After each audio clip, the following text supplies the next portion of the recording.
All right. Welcome back, everybody. A couple of very handsome gentlemen sitting next to me, very big gentlemen. I'm going to start off with the gentleman in the blue, Sam Alloway, sitting over here. We're going to talk about obesity and the inner voice. Sam, I'm going to leave it up to you. So, Sam, tell me a little bit about that. Put me in the day in the life of your patient. You know, we're talking about this battle of inner voice. So, what is it that they're telling you, and what's going on with them?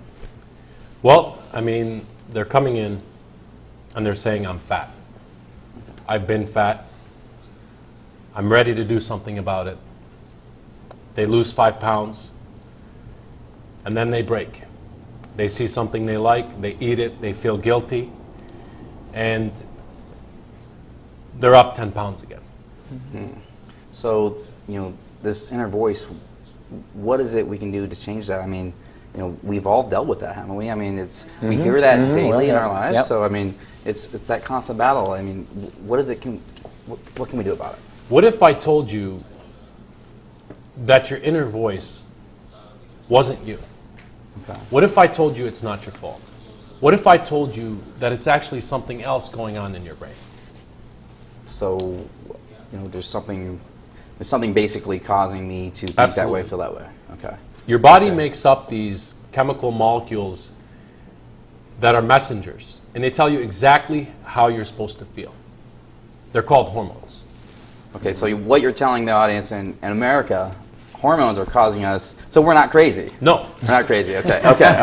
Because, you know, some days you never know. For the most part, for the most part, we're not. Okay. In all honesty, hormones are so powerful that they really can control how you feel.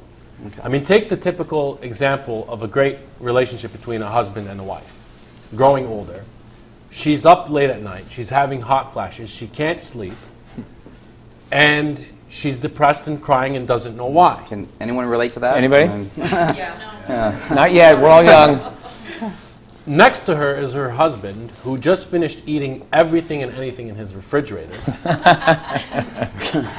And he continues to crave things, and he's got a foggy memory. What's worse is they both have to be up at 6 in the morning, and they both have to drive to work together, live life, and on top of that, try to lose weight. Wow, Sam, you just described half of America. I mean, we deal with that. That is what goes on in our lives every day, right? Absolutely. You know, unfortunately, America's suffering, and a lot of these voices in our heads aren't really our voices. And we really, if there's a take-home message today, is that there are solutions. There's actually something you can do about it. Okay, so what is there? Can I take a test? What do I do? Well, there's 3 different types of tests you can take. You can take a blood test, a urine test, or a saliva test where you spit in a little kit and you send it out to the lab. Okay, so everyone in the audience, they could do this at home? Do they get to see a doctor? Or, okay. Absolutely. Okay. You can log on to brindiagnostics.com. Okay, great. And you can get a kit directly home. You can actually find out exactly what's happening. Okay, so why you feel the way you feel. Why is it that you're craving things you're not supposed to be craving? Why is it that you're not eating but you're not losing weight?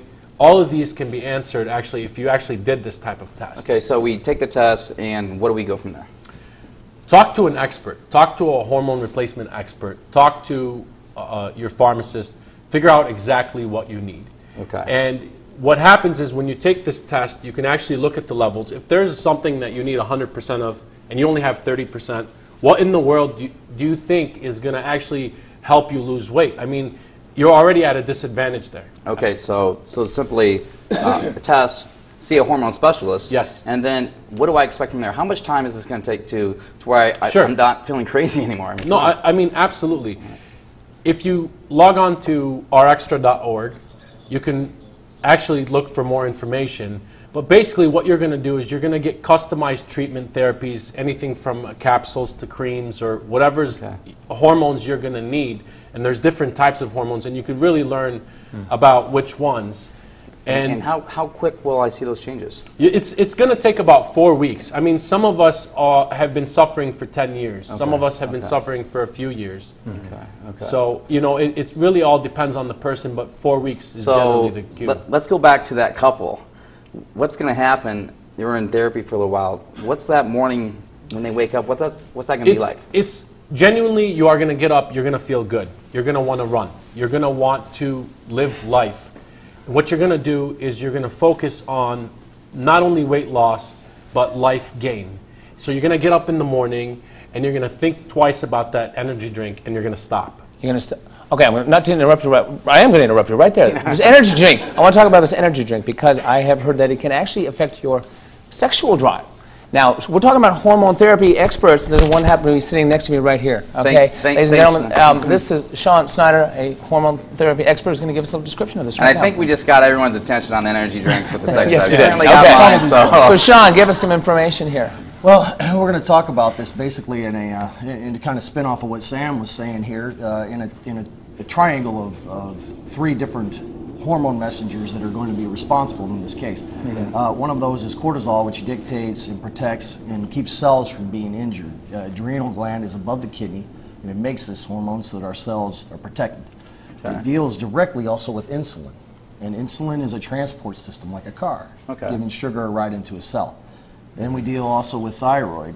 Now, in thyroid you have to picture this as a gas pedal. So it's going to be our metabolism speeding up things, getting everything regulated. So going back to Sam, we talked about that balance. So we're talking about here with cortisol, it's the modern day protector of us and fighting the stressors, right? And then we got, you said, the thyroid, which is our regulator, our gas pedal, and then you said also the pancreas and insulin as well. And basically it's the balance of those, putting those together? Correct. I can picture it as like a hibernating animal where everything is shut down. And really, to tie it all together, the thyroid stops converting. The adrenal glands, when they stop producing cortisol, protect you, because when it gets too high, it's harmful.